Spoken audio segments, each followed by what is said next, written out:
በስመ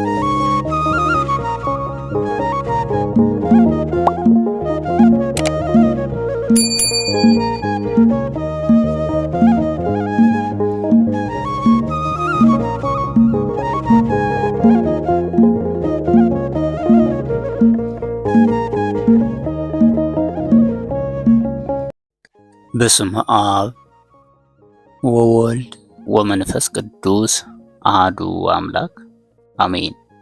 ቤተ ክርስቲያናችን ከታኅሳስ 21 እስከ 27 ኖላዊ ብላ ታከብራለች። ኖላዊ ማለት ጠባቂ ማለት ነው። ኖላዊም የተባለ ጌታ ነው። ኖላዊ ሆሙ ለእስራኤል አጽም እንዲል በመዝሙር 19 ቁጥር 1 ላይ ጠባቂም ቢባል መንጋውን የሚነዳ ሽፍታ፣ በጎቹን የሚነጥቅ ተኩላ ሲመጣበት የሚሸሽ አይደለም። ስለ በጎቹ ነፍሱን የሚሰጥ ቸር ጠባቂ ነው እንጂ አነ ውእቱ ኖላዊ ይሄር ኖላዊ ሰየር ይሜጡ ነፍሶ ቤዛ ባግዮ እንዲል በዮሐንስ ወንጌል ምዕራፍ 19 ቁጥር 11 ላይ።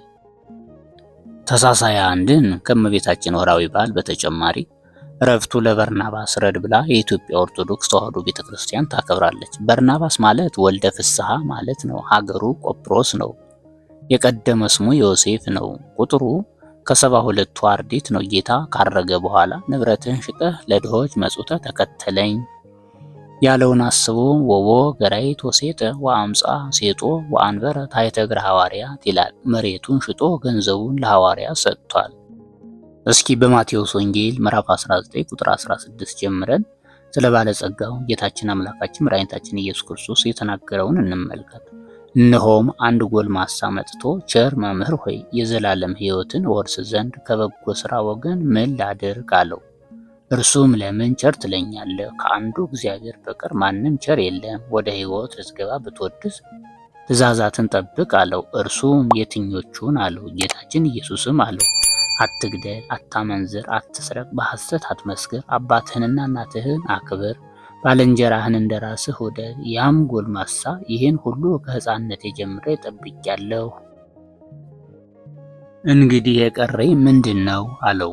ጌታችን ኢየሱስም እንዲህ አለው፣ ፍጹም ልትሆን ብትወድስ ሂድና ያለህን ሁሉ ሽጠህ ለድሆች ስጥ፣ ሰማያዊ ሀብትንም ታገኛለህ፣ መጥተህም ተከተለኝ። ጎልማሳውም ይህን ነገር ሰምቶ ሀብቱ ብዙ ነበርና እያዘነ ሄደ። ጌታችን ኢየሱስም ለደቀ መዛሙርቱ እንዲህ አላቸው፣ እውነት እላችኋለሁ ባለጸጋ ወደ መንግሥተ ሰማያት ይገባ ዘንድ ጭንቅ ነው። ዳግመኛም እላችኋለሁ ባለጸጋ ወደ እግዚአብሔር መንግሥት ከሚገባ ይልቅ ግመል በመርፌ ቀዳዳ ቢያልፍ ይቀላል።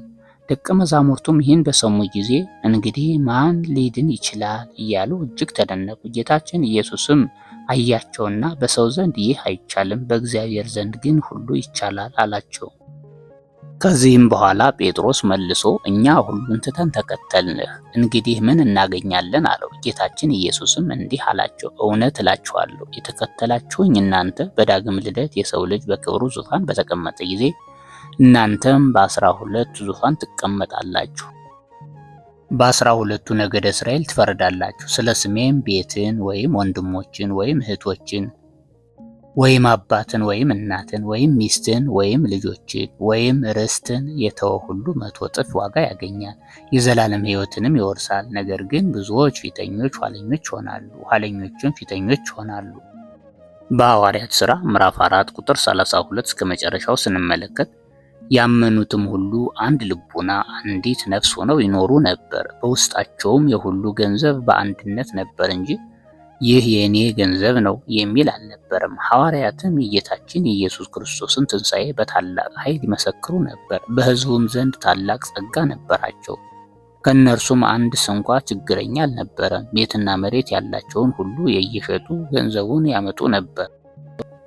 አምጥተውም በሐዋርያት እግር አጠገብ ያኖሩት ነበር። እነርሱም ለእያንዳንዱ እንደ ፍላጎቱ ይከፍሉት ነበር። በሐዋርያትም ዘንድ ትርጓሜው የመጽናናት ልጅ የሚሆን በርናባስ የተባለ የሌዊ ወገን ስሙን ዮሴፍ የሚሉት አንድ የቆጵሮስ ሰው ነበር።